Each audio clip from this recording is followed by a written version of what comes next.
The trees loomed over them like silent sentinels, their gnarled branches twisted into unnatural shapes, casting ominous shadows in the fading light. Michael and David pressed on deeper into the ancient forest, but an ominous sense of dread weighed heavy in their minds. Their supposed camping trip was quickly spiraling into a terrifying nightmare.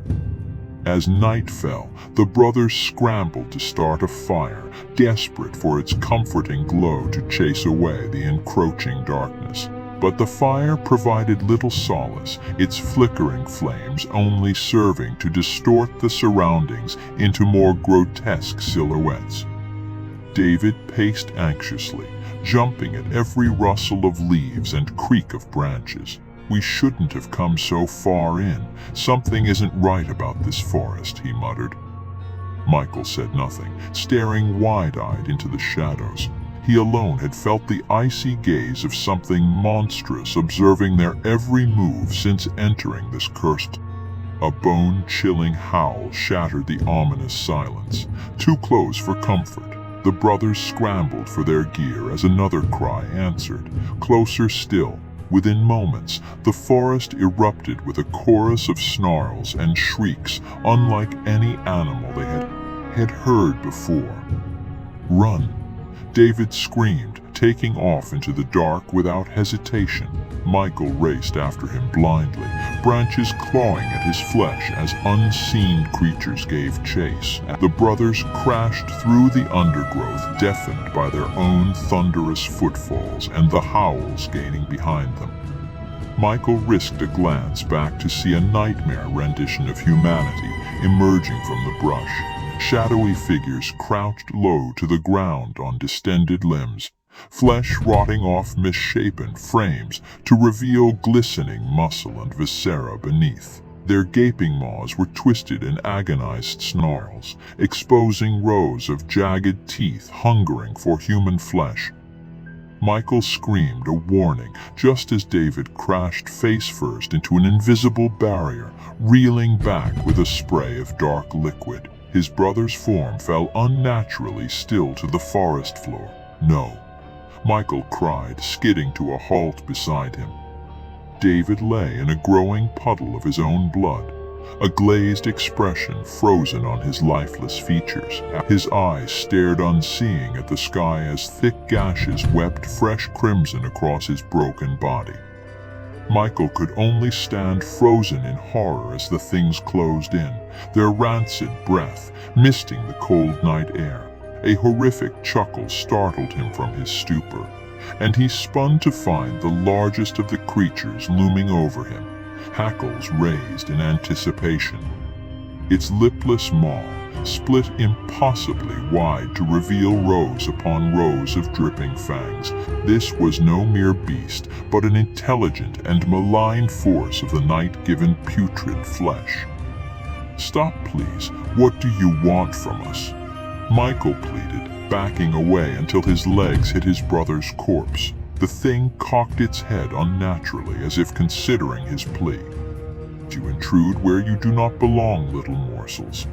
This forest belongs to us, and we are always Thitnimi," it rasped in a voice like parchment scraped over bone.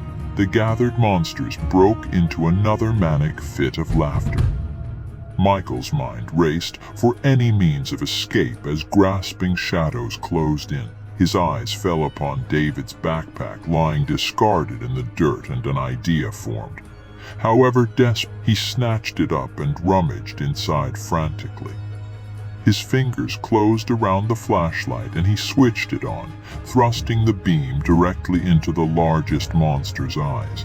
It reeled back with an inhuman shriek, palms raised to shield its singed orbs. The others cringed from the light, mouths twisted in agony. "The light, it hurts them."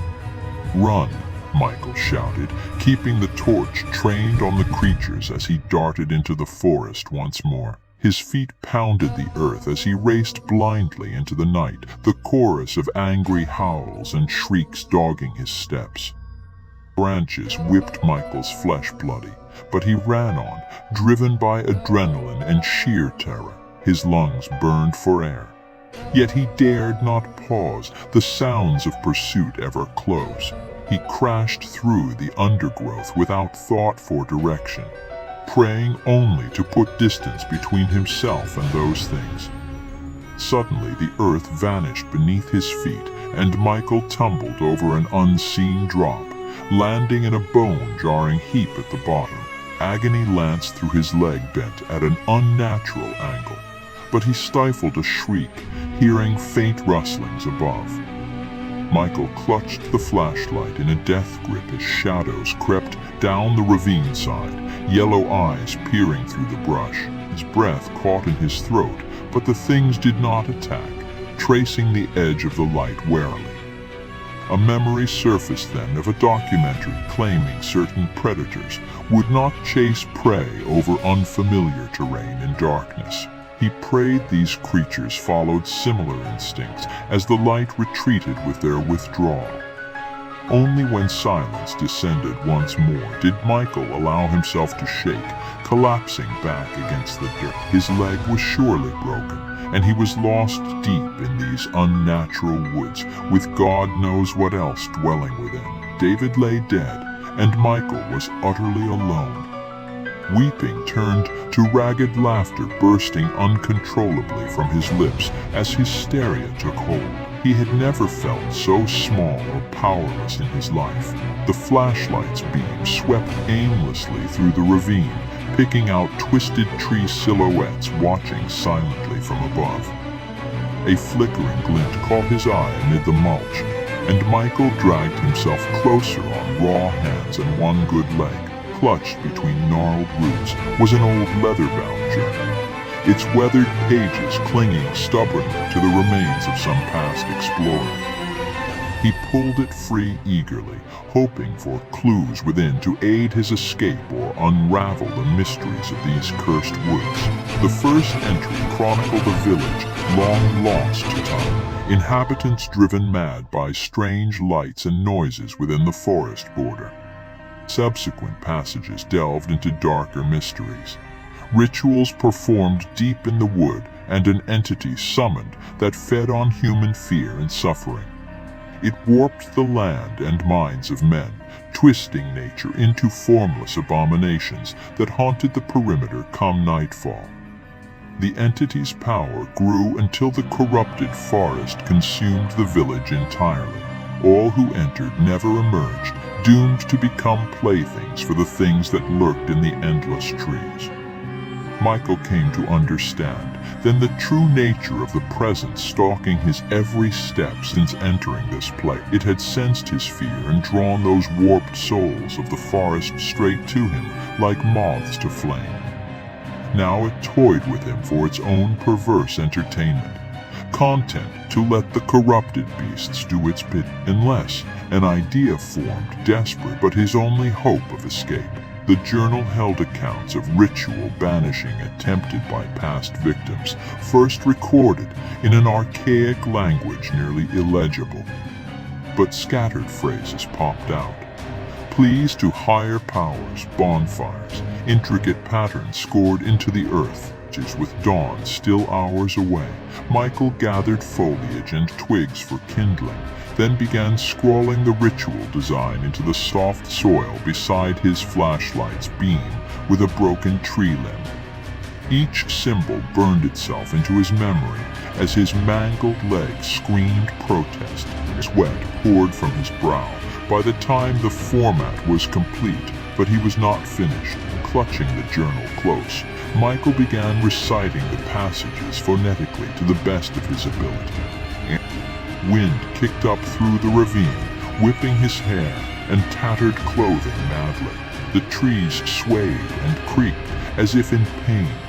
Twisting further out of shape, Michael redoubled his efforts, voice rising to a hysterical shriek over the groaning woods.